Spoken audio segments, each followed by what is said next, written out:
Hello, today's video will be on the novel Beautiful Losers by Leonard Cohen. I will discuss the author's profile first of all, then give you a summary of the novel along with some of the characters in the novel. Then we'll discuss the themes and the message. First, let me give you a profile of the author. But before I start, I would like you to like, comment, and subscribe to this video. Now, the profile of Leonard Cohen. Leonard Cohen was born in 1934 and he died on November 2016. He was born in Canada. He is a singer, songwriter, poet, and novelist. His writings explore various topics such as religion, romance, death, and isolation. The Canadian government invested him with the title of Companion of the Order of Canada in 2011, and that was the highest civilian honor in Canada. It was given to him in recognition of his contribution to literature and music. Leonard Cohen started life as a novelist and he ended as a singer. Now for a summary of Beautiful Losers. Beautiful Losers is a stream of consciousness and postmodernist story. After reading and reviewing Ulysses on this channel, you can search for Ulysses on the playlist. Someone told me that Beautiful Losers would also be a good read, and I decided to take it up, and I really enjoyed it. The story is divided into 3 parts or 3 books. Book 1 is titled The History of Them All, and is told in the first person point of view. The narrator does not give us his name, but he just calls himself I. The narrator makes it his life aim to research Catherine Tekakwitha, a tribal Indian who was nearly sainted by the Catholic Church. The 2 people I loves betray him. That is his wife Edith and his friend who was named F. He discovered that they were having an affair and had already slept together. Later, his wife Edith dies, and the narrator I takes to masturbation.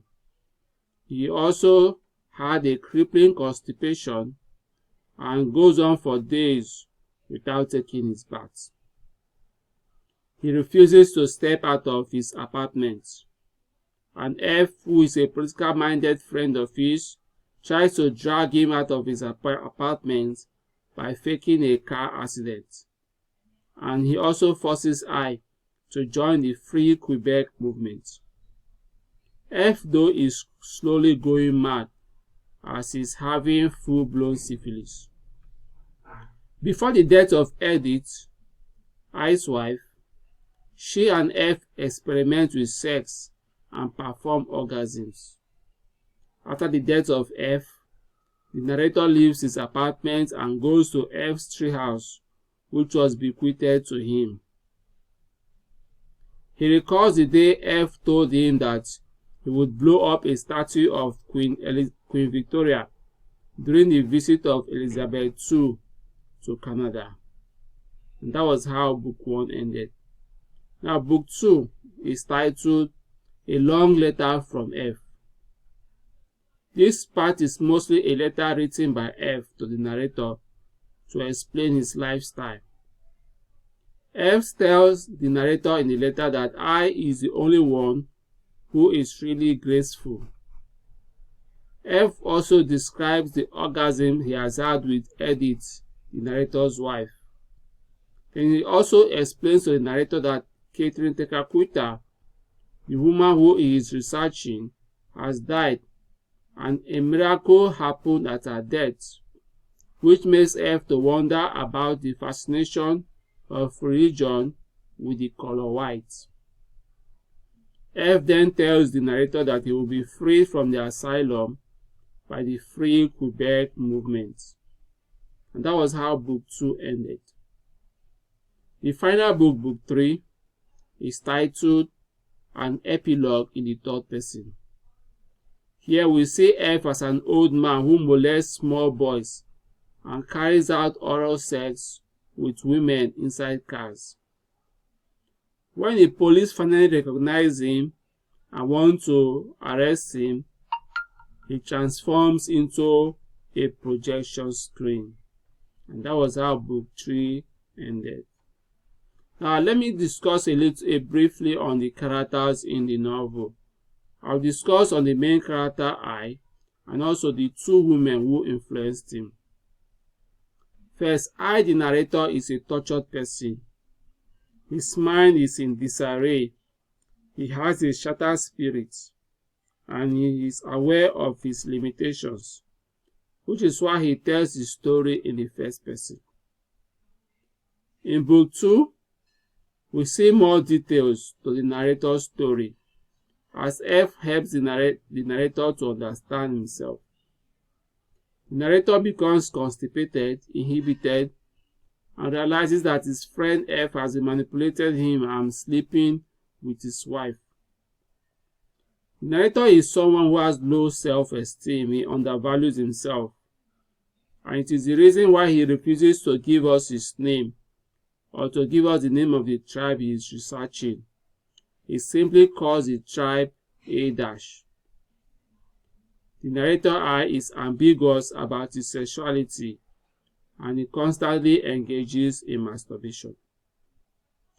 Now the two women in the story, that is Edith and Catherine Tekakwitha.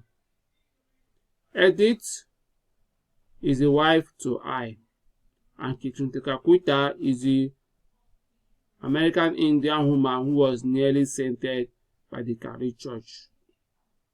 Both women have imperfections they are battling with. Edith considers herself less than beautiful and is further damaged by an accident in an elevator, while Catherine Tekakwitha was a tortured child with smallpox who desires to attain to a higher calling by denying her body the pleasures of life. In their own separate ways, both women could be said to have found satisfaction. Edith found it when the narrator chooses to marry her, but she finally betrays him by sleeping with his friend F. Catherine Tekakwitha finds her satisfaction when she is nearly sanctified by the Catholic Church and also honored by the narrator I. Now this is a dense novel, and it was very hard to discover what the narrator or the author was talking about, but I really tried. I discovered two main ideas or themes in the story. One theme that one can point out is the need to atone for past sins. The narrator I fantasizes about sex and goes on to commit masturbation vigorously. His masturbation becomes an outlet to let out the energy locked up in his sexual desires. The narrator desires to atone for his sins. That is why he idolizes Catherine Tekakwitha and studies a tribe that is about to go extinct. This goal also makes him to mortify his flesh. Another theme evident in the story is about social or class conflict. The story tries to unravel it as it pertains to what is happening in Canada. In the story, the French Canadians oppress the Iroquois, an American Indian tribe. The French Canadians, on the other hand, suffer from the English-speaking Canadians. Quebec as a whole is struggling to assert itself. It's struggling to break free from the hold the rest of Canada has on it, while Canada as a country on its own is struggling not to be overshadowed by its imposing neighbor, the United States. So what's the message? What was the message the author was trying to put across? After reflecting long and hard on the story, I decided that the message was the need for humans to yearn for a higher humanity. Humans want to be better persons than they are in the past, and they also want to attain oneness with the supernatural in whatever form it might be.